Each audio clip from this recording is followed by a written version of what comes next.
Hello, everyone. This is Sobriety with Drake, the YouTube channel where we talk about all things addiction, recovery, and sobriety related. And I'm Drake. And today I will be talking about the most polarizing intervention participants.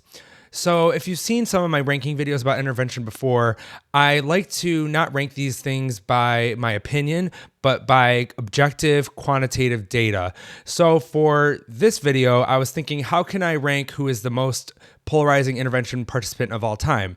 So to narrow down the top 10, I decided to go through a fan site of intervention called intervention-directory.com, which is a very popular fan site for fans of the show Intervention, where they talk about all the people that have been on intervention and comment about them. So I went through every single intervention participant page on that website and counted the comments on each page. So I decided to rank them this way because someone who is polarizing evokes emotion out of someone, either positive or negative, and it gets people to talk. So when you get people to talk, they comment about you online, on social media. So that's why I decided to go about this video in this way.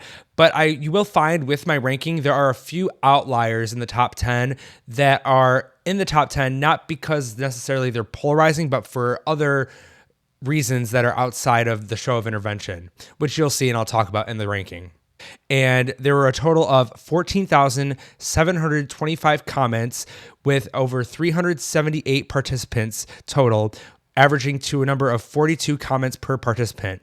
I narrowed down the top 10 of the 10 participants with the most comments, and they have way more than 42. So I'll be going through those one by one, with 10 being the least and 1 being the most. So starting off the list at number 10, the 10th most polarizing intervention participant is from season 22, episode 1, Susan, with a total of 127 comments. So Susan was a heroin addict who grew up in a devoutly Mormon household and at a young age suffered from a back injury and was prescribed OxyContin.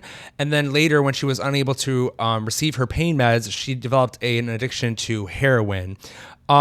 A lot of the heroin use was because of her turbulent family upbringing and a recent breakup. Some memorable moments from Susan's episode are her arms, like all the track marks on her arms and how terribly damaged they were from the heroin use, her very toxic, enabling parents, and the whole family dynamic where it was a family of addicts who were also raised in this religious household. So there was a scene where her mom and her were sitting on the bed smoking meth and heroin, and there was like literally a Bible sitting right there. Also, Susan found out about the intervention, which was another crazy twist in the plot, and the interventionist could have easily pulled the plug on the whole intervention, but he's decided to go along with it. So the actual intervention was pretty crazy as well. And then overall, Susan was just a very likable presence, and her family was a very unlikable presence. So for each of the top 10 entries in this list, I'm going to go through some of the comments on the intervention directory website for each participant and read through them. So the first comment on Susan's that I found interesting was this comment from Emily, which says, "I don't even know where to start about this episode. It was so chaotic."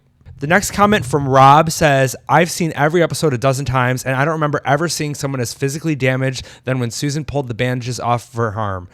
Jesus Christ, I haven't finished the episode yet, another 35 minutes to go, but this is hands down one of the most shocking ones ever in so many ways." Another comment from the user Rena says, "I've been a longtime follower of intervention and posting on this site. This episode was absolutely insane. The more and more addicts coming up, the mom when she first smoked that pipe in front of her daughter, and the worst case of enabling that I think has ever graced this show.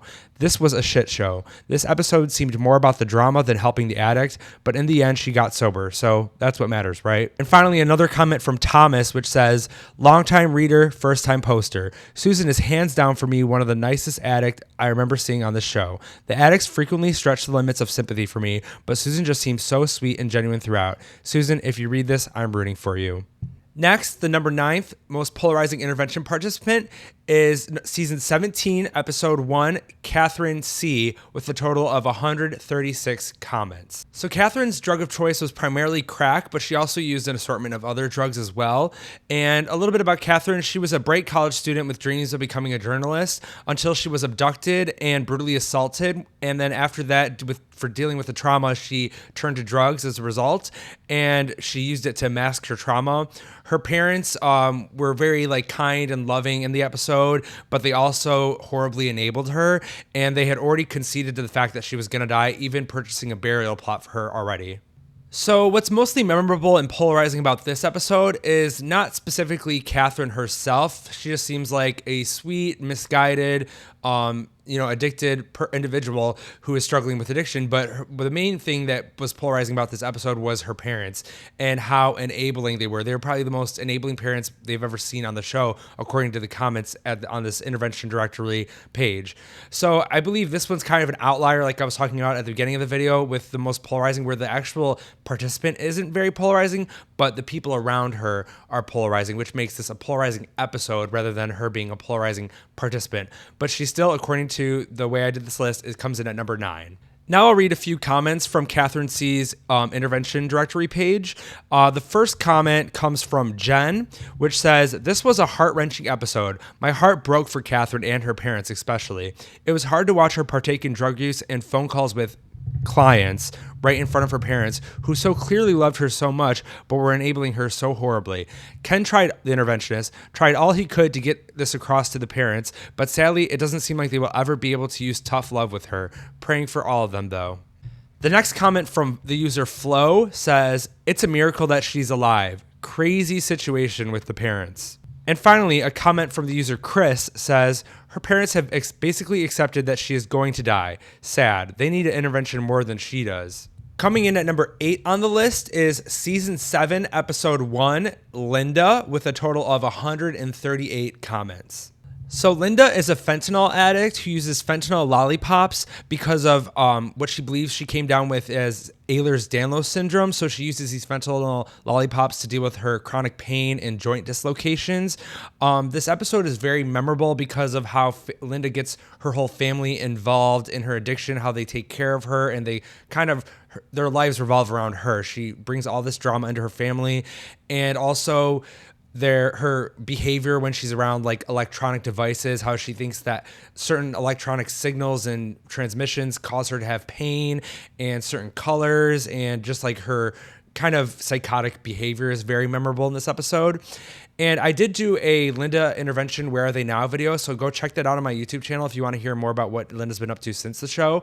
But I believe this episode is very polarizing, I will say. But the reason it's so high on this list is because Linda herself has went to interventiondirectory.com and commented and replied to comments of other people commenting about her episode on the thread. So a lot of these comments are Linda herself, but I still kept it on the list because I do think it's a very polarizing episode. So now I'll read some comments from Linda's page on Intervention Directory, and these ones are very interesting.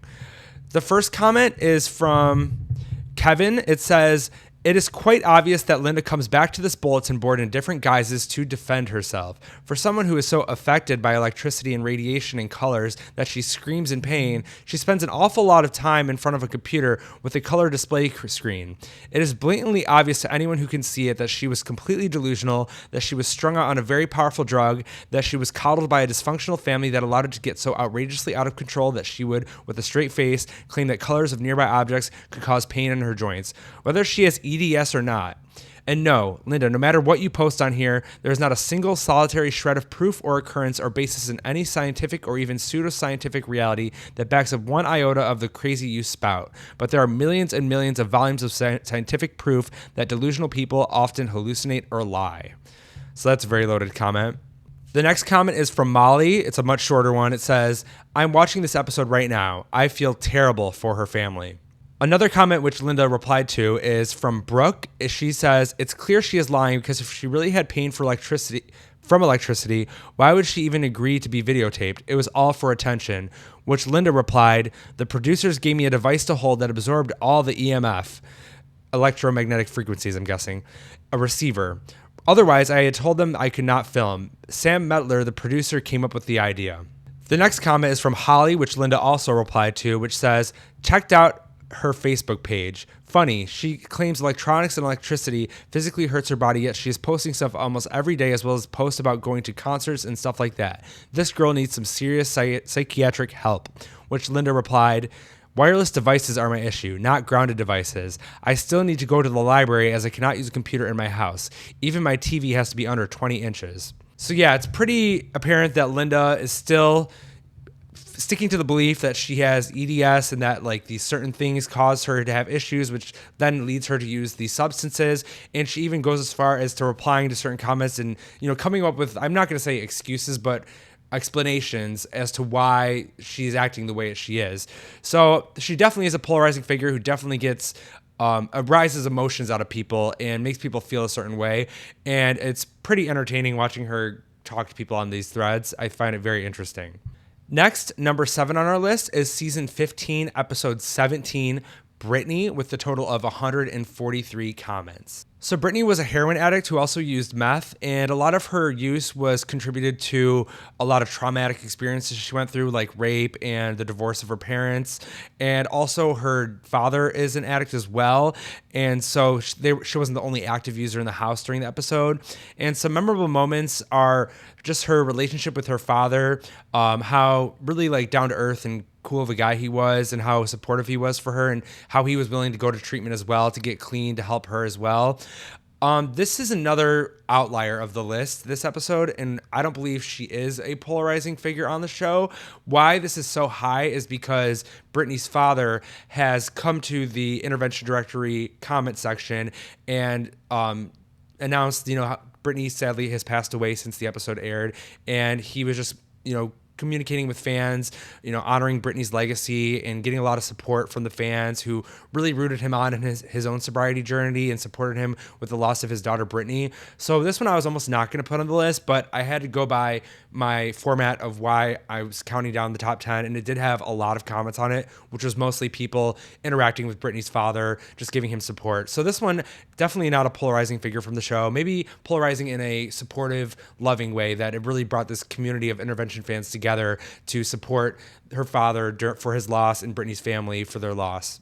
So now I'll just read 2 comments from the intervention directory thread for Brittany. The first comment is from Christy, which says, I might be a little late to the party. I'm just seeing this episode for the first time, but wow, both of her parents were great. Her dad was obviously really cool, and the mom handled everything so well. Really calm and understanding, not angry, just concerned. I really liked her. The next comment, which her father replied to, is from Flo, which says, God bless you and your family. Her story will save lives. This was after her passing, which her father said, thank you so much for your kind words. Next, coming in at number 6 for the most polarizing intervention participants is season 15, episode 2, Sierra, with a total of 149 comments. So Sierra was a meth addict who was once a honor student that had a dream of a career in journalism, but after a relationship that her mother had brought some drama into the family home that was very uncomfortable, she turned to drugs, specifically meth, to deal with the stress in her life, which led to her falling into a deep drug-induced psychosis, which is very apparent in the episode.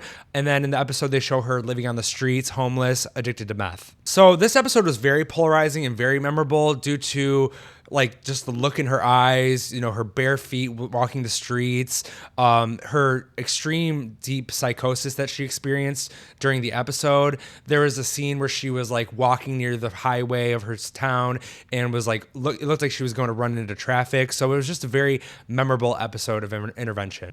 Now I'll read some of the comments on Sierra's intervention directory profile.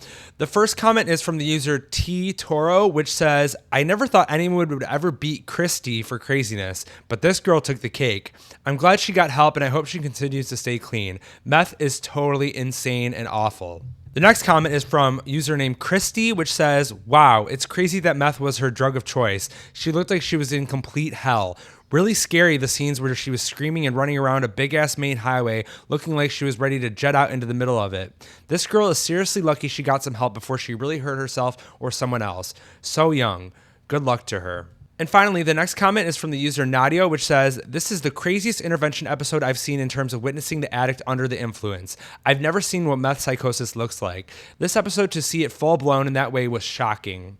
The next intervention participant coming in at number 5 on the list is season 11, episode 10, Courtney, with a total of 171 comments. So Courtney was a 20-year-old heroin addict who injected heroin up to 8 times a day and would prostitute herself to financially support her drug habit and her boyfriend's drug habit. Oh, some memorable moments from this episode are just her abscesses and scars all over at such a young age, her hooking for heroin, also the very crazy on-the-go intervention and the surprising follow-up to the intervention. So what's very polarizing about this episode that a lot of people were saying in the comments was just the ending of the episode, how haunting it was that she had went to rehab and then left treatment suddenly. And it was just very sad because a lot of people were rooting for this young girl to, get her life together and quit using heroin. And, she had so much promise in future. And unfortunately, after the episode, Courtney did pass away May 12th of 2020. So a lot of the comments were filled with support for her mom, who was also in the comment section, and just support for the family that this tragic loss that they all experienced, and just this outpouring of love from the intervention fan community. So now I'm going to read a few comments from Courtney's intervention directory page. The first comment is from the username Jordy, which says, in quotes, "I want to die with a needle in my arm. Geez, that line always stays with me. So scary and heartbreaking." Another comment from the username Taz says, "I've always wondered about how Courtney has been doing. She seems so lost, and the way her episode ended haunted me the most. I hope she's doing good, and we could get some kind of update on her sometime." And finally, another comment from user Kenzie Kens says, "This girl really needed help. She had trauma that needs to be addressed, and she will one day die from overdosing. She is very sick and needs all the help she can get. She went through hell and back, but she needs to know that heroin is not the answer. I feel so sorry for this girl, and I hope one day she will get through it before it is too late." Next, coming in at number 4 is season 16, episode 2, Katie S, with a total of 175 comments. So Katie S is a heroin and meth addict who was a beautiful, successful mortgage broker and drug and alcohol counselor who eventually fell into addiction after a devastating breakup and loss of custody of her children, which led to a downward spiral of meth and heroin addiction. She damaged all of her veins from shooting up that she actually injects anally, which they show on the show. And then also she supports her habit by webcam stripping and prostitution. This episode is very polarizing, not only because of Katie's downward spiral from where she once was in life and how low drugs had taken her.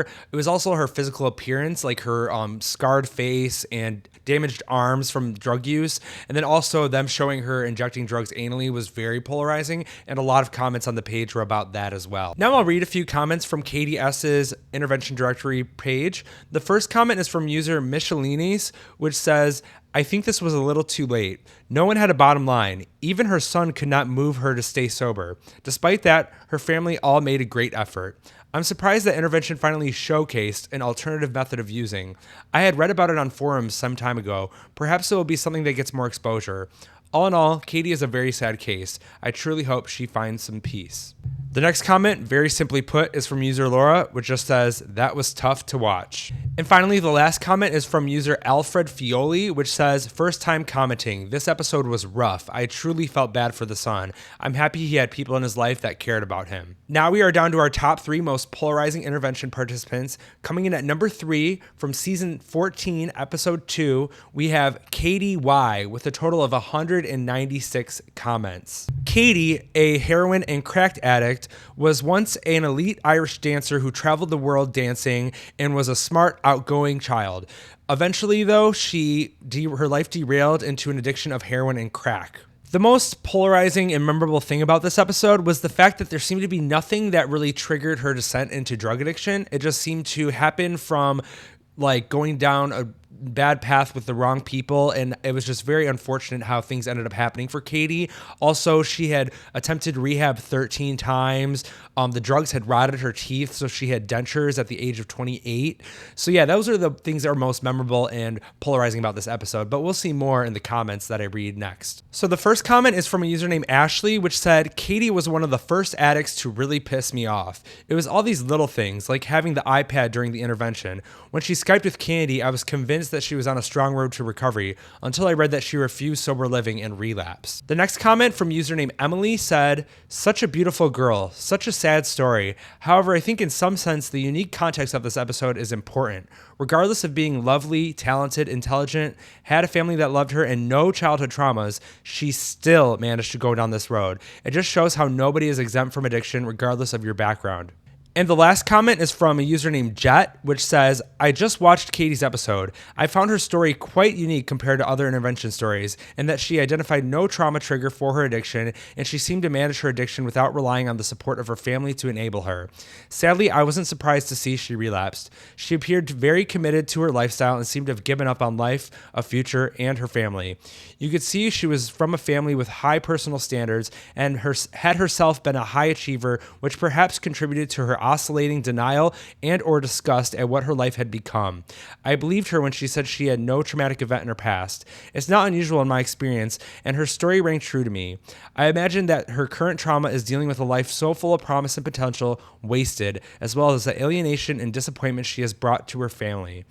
This shame alone must be very debilitating, especially for a girl who once had such high expectations for herself. Also, having started at such a young age is a huge challenge, as it will have deeply imprinted on her life view.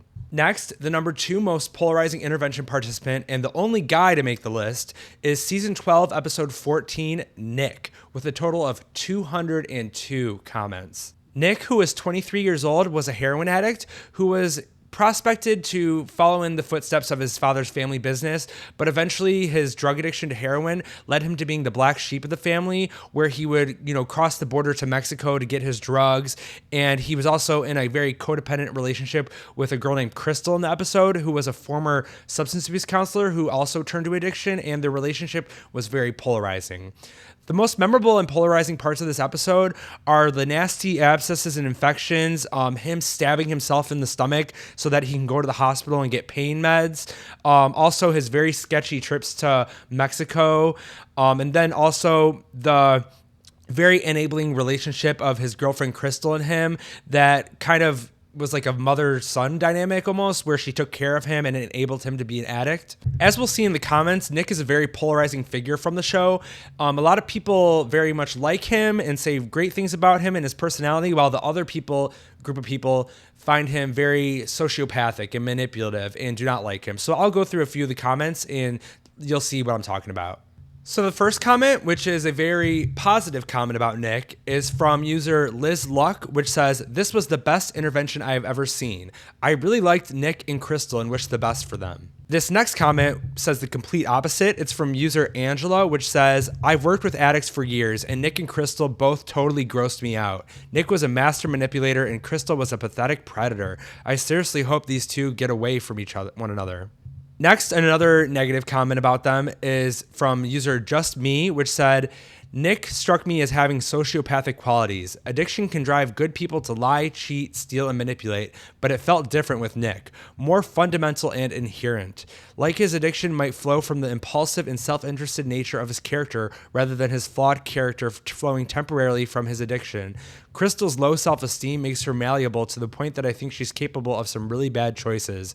I always hope for happy endings, but this is the first intervention I can recall where I found the addicts fundamentally unlikable, irrespective of the state of their sobriety. I would step far around these people in real life." And then finally, the last comment, which is another positive comment about Nick, is from user Cat, which says, "I hope he is doing well. I found his IG at Chronically Nick. He seems to talk about his mistakes and how he is trying to do/be better, although he doesn't seem to be entirely sober, but is off heroin, which is great news. He was posting regularly and now hasn't in over 2 months. I hope that's not bad news. I was really drawn to his episode. You can see the charisma he has on his IG, the kind that you're born with and can't be taught. I assume that's what his dad sees as well. Truly a gift."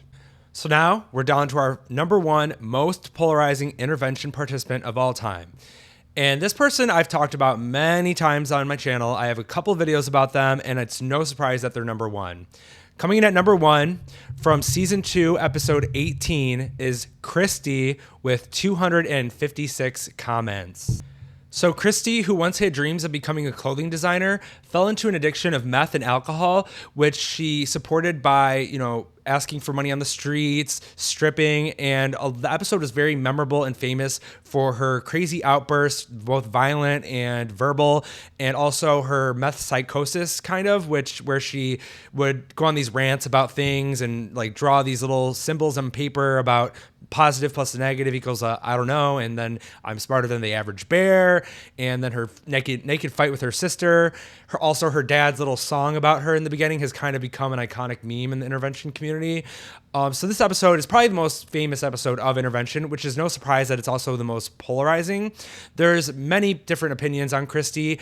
I have done a couple of videos on Christy. I did a Where Are They Now video, which Christy actually saw herself. And then I got into contact with a friend of Christy's who she visits a lot, and he was able to set me up with a FaceTime call with Christy, which I did a video about, which you can find on my channel as well. So I was able to actually speak with Christy, and I have to say, she is just like she is on the show. She's very bizarre, very unique, and I really can't explain Christy unless you watch the episode. So if you haven't seen this episode, I have to recommend it. It's probably the most entertaining episode of intervention. It's also very sad at the same time to see someone who behaves like Christy, but apparently she still is doing the same thing. I hope one day that she, gets it together, but until then, we're going to still be talking about Christy. So I'll go over a few comments, and then there's a few comments at the end I also want to highlight from this page, which I'll talk about after. The first comment on Christy's intervention directory page comes from Manda Panda, which says, Christy left me just disgusted. I felt awful for the camera crew. Her constant nastiness must have left them all in desperate need of a long bath. The fighting with her sister was insane, and her poor father. Sigh.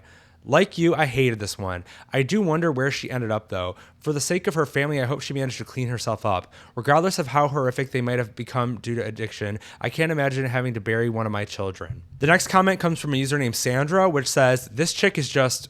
wow. Honey, you have effing stickers as eyebrows. You're doing bad. Looking at all the links that are on here, it looks like she hasn't changed much. That poor baby may seem okay now, but later it won't be. Possible learning issues, and not to mention that gene was passed to him. So they're referencing Christy's baby that she gave birth to, which had fetal alcohol syndrome. Continuing on, so sad, can't save them all, but that baby should not be with her until she has at least 3 years sober and on meds. Looking at the episode, she clearly had an underlying mental disorder that has been undiagnosed, bipolar or possibly personality disorder with a touch of manic depression. I hope her family is okay and has moved on with their lives. The next comment is from a user named Andrew, which says, yeah, I started this episode thinking, damn, this girl is fine. 10 minutes in and I was revolted. The only one so far where I don't have an ounce of sympathy for the addict. Just a useless, self-involved tool. There has to be a measure of brain damage from prolonged meth and alcohol abuse at play here. Or maybe I just find it hard to believe someone could be that miserable of a human being without some kind of outside influence. And then finally, the last comment I want to talk about from Christy's intervention directory page is from user Anon, which says, just saw her talking to herself outside a Dollar Tree in North Hollywood, appeared to be arguing with someone even though no one was next to her. I just found that a little funny, so thought I'd go over that one. Lastly, I want to go over these last 3 comments that I found on Christy's intervention directory page. I just want to shout these out. This comment is from a user named Speely, which says, a YouTube channel, Sobriety with Drake, had a FaceTime call with Christy herself on Easter a few weeks ago. He got the video of the call, but could not capture audio. I'm sorry. He gives a synopsis of the call and shows the footage of the call in his video. She's obviously still on drugs, and her eyebrows are still crazy as she is. And then he links my video. Thank you, Speely, for the shout out. Another comment from user Lola says, a small YouTuber actually FaceTimed Christy a few weeks ago and interviewed her. She looks terrible. I like how they say a small YouTuber. Well, unfortunately, I am still small, but hopefully that's not for long. And finally, the last comment is from user Stefan, which says, this guy recently did a FaceTime with Christy. Links my video. Unfortunately, the sound didn't work, but he does provide a summary. She does not look well as expected. On a side note, his channel has awesome content covering the series. Thank you, Stefan, for the nice words. Shout out to Stefan. I appreciate that you like my content. So there you have it, guys. Those were the top 10 most polarizing intervention participants.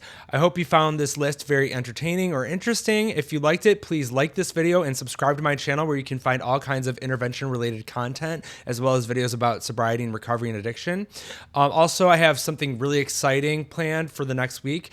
Let me just say I might have an interview with a intervention participant coming up. So looking forward to that. Please stay tuned. Bye, guys. Have a great day.